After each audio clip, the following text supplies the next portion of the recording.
യേശുക്രിസ്തുവിൽ സ്നേഹം നിറഞ്ഞവരെ, തിരുവത്താഴത്തിലേക്ക് നിങ്ങളെവരെയും സ്വാഗതം ചെയ്യുന്നു. പെസഹാകാലം 3-ാമത്തെ ആഴ്ച ചൊവ്വാഴ്ച. തിരുസഭാ മാതാവ് ഇന്ന് നമുക്ക് ധ്യാനിക്കുവാനായി നൽകുന്ന തിരുവചനം യോഹന്നാന്റെ സുവിശേഷം 6-ാം അധ്യായം 30 മുതൽ 35 വരെയുള്ള തിരുവചനങ്ങളാണ്. ഇന്നലെ നാം വായിച്ചു കേട്ട വചനഭാഗത്തിന്റെ തുടർച്ചയാണ്. ജീവന്റെ അപ്പത്തെപ്പറ്റി പറയുന്ന വചനഭാഗമാണ്. ഇവിടെ ജനങ്ങൾ 5 അപ്പം വർദ്ധിപ്പിച്ച ആ അത്ഭുതത്തിന് ശേഷം യേശുക്രിസ്തുവിനെ അന്വേഷിച്ച് നടക്കുകയാണ്. അവർ വള്ളങ്ങൾ കയറി യേശുവിനെ തിരക്കി കഫർനാമിലെത്തി. അവിടെ യേശുവിനെ മറുകരയിൽ അവർ കണ്ടെത്തുകയും ചെയ്തു.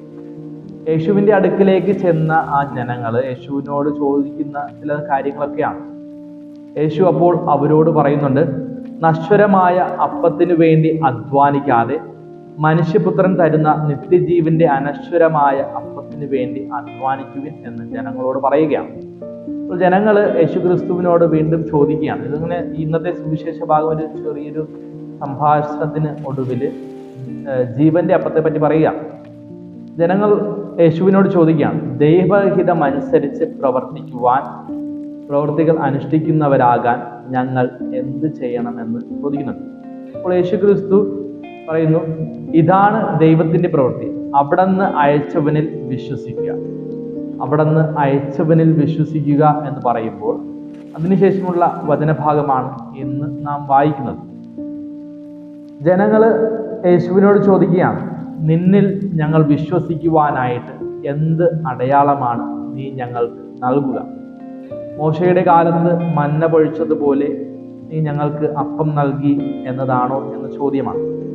യേശുക്രിസ്തു വ്യക്തമായിട്ട് പറയുന്നുണ്ട്, മോശയുടെ കാലത്ത് പുറപ്പാട് സംഭവത്തിൽ അവിടെ മന്ന പൊഴിക്കുന്നത് ദൈവമാണ് എന്ന് വ്യക്തമാക്കി നൽകുകയാണ്. ഇവിടെ മോശയെയും യേശുക്രിസ്തുവിനെയും ഒരു താരതമ്യപ്പെടുത്തി പറയുന്ന ഒരു രീതിയിലാണ് ഇവിടെ കൊണ്ടെത്തിക്കുക. യേശുക്രിസ്തു വ്യക്തമായിട്ട് ആ ജനങ്ങളോട് പറയുകയാണ്, ഞാനാണ് ജീവന്റെ അപ്പം എന്ന് വ്യക്തമാക്കി കൊടുക്കുകയാണ്. ഇവിടെ ഞാനാണ് ജീവന്റെ അപ്പം എന്ന് വ്യക്തമാക്കി കൊടുക്കുമ്പോൾ യേശുക്രിസ്തു പഴയ നിയമത്തിലുണ്ടായ ആ ഒരു സംഭവത്തെയും താരതമ്യപ്പെടുത്തിക്കൊണ്ട് വ്യക്തമാക്കി നൽകുകയാണ്. ഞാനാണ് ജീവന്റെ അപ്പം എന്ന് പറയുമ്പോൾ ഇവിടെ താരതമ്യപ്പെടുത്തുക എന്ന് പറയുമ്പോൾ മോശയുടെ കാലത്തുണ്ടായ ആ അപ്പം, അതായത് ഇത് ഇന്നിപ്പോൾ യേശുക്രിസ്തു പറഞ്ഞ ഞാനാണ് ജീവന്റെ അപ്പം എന്ന് പറയുന്നത്, ഇത് മോശയല്ല ദൈവമാണ് നൽകുന്നത് എന്നൊരു ബോധ്യമാണ്.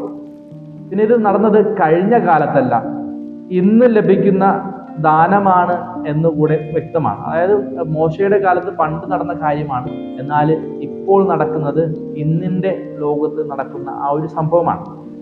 ഇത് യഥാർത്ഥ അപ്പമാണ്. മോശയുടെ കാലഘട്ടത്ത് യഥാർത്ഥ അപ്പമല്ല എന്നല്ല പറയുന്നത്, മറിച്ച് മോശയുടെ കാലത്ത് ഉണ്ടായ ആ ഒരു മന്ന എന്ന് പറയുന്നത് അവർക്ക് ആ ഒരു നേരത്തേക്ക് മാത്രമേ ഭക്ഷിക്കുവാനായിട്ട് കഴിയുകയുള്ളൂ.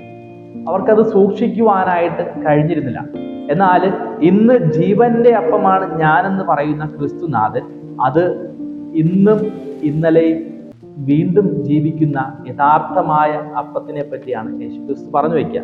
അതിനെ തുടർന്ന് വീണ്ടും പറയുന്നുണ്ട്, ഇത് പിതാക്കന്മാർക്കല്ല മറിച്ച് യേശുവിൽ വിശ്വസിക്കുന്ന ഓരോരുത്തർക്കും നൽകപ്പെടുന്ന അപ്പമാണ് യേശുക്രിസ്തു എന്ന് പറയാം. യേശുക്രിസ്തു വ്യക്തമായിട്ട് പറയുന്നുണ്ട്, ഞാനാണ് ജീവന്റെ അപ്പം എന്ന് പറഞ്ഞുകൊണ്ട് യേശുക്രിസ്തു കൃത്യമായിട്ട് അവിടെ വന്ന ജനങ്ങളോട് പറഞ്ഞു നൽകുകയാണ്, നിങ്ങൾ അടയാളങ്ങൾ കണ്ട് വിശ്വസിക്കുകയല്ല, മറിച്ച് നിങ്ങളിൽ ആരൊക്കെയാണോ എന്നിൽ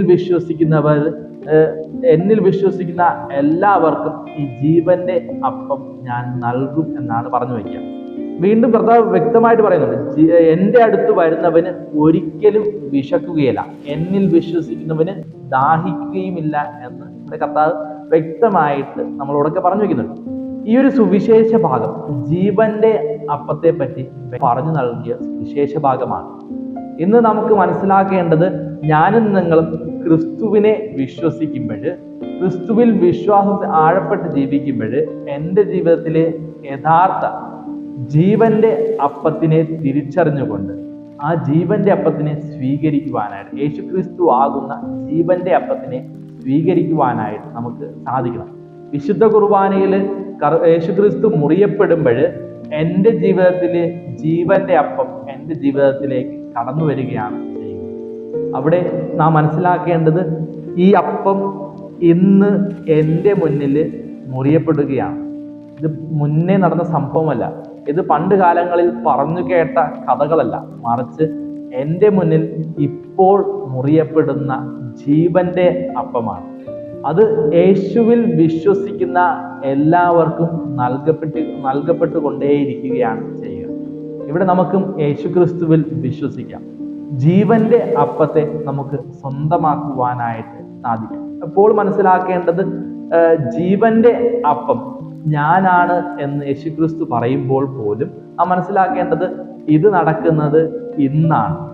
ഇന്ന് മുറിയപ്പെടുന്ന, ബലിവേദിയിൽ മുറിയപ്പെടുന്ന ഓരോ തിരുവോസ്തിയിലും കർത്താവ് നമ്മെ നോക്കി പറയുന്നുണ്ട്, ജീവന്റെ അപ്പം ഞാനാണ്. എൻ്റെ അടുത്ത് വരുന്നവൻ ഒരിക്കലും വിശക്കുകയില്ല, എന്നിൽ വിശ്വസിക്കുന്നവൻ ഒരിക്കൽ പോലും ദാഹിക്കുകയില്ല എന്ന് നമുക്ക് വ്യക്തമായിട്ട് പറഞ്ഞു നൽകുന്നു. ആയതിനാൽ പ്രിയമുള്ളവരെ, കർത്താവ് നൽകിയ ഈ ഒരു സന്ദേശം, ജീവന്റെ അപ്പം ഞാനാണ്, ഇത് സംഭവിക്കുന്നത് പഴയ കാലത്തല്ല, മറിച്ച് ഇന്ന് എൻ്റെ മുന്നിൽ മുറിയപ്പെടുന്ന കർത്താവ് നമ്മളോട് പറയുകയാണ്, ഞാനാണ് ജീവന്റെ അപ്പം. നമുക്ക് ആ ജീവന്റെ അപ്പത്തിനെ സ്വീകരിക്കാം. ദൈവം നമ്മെ അനുഗ്രഹിക്കട്ടെ.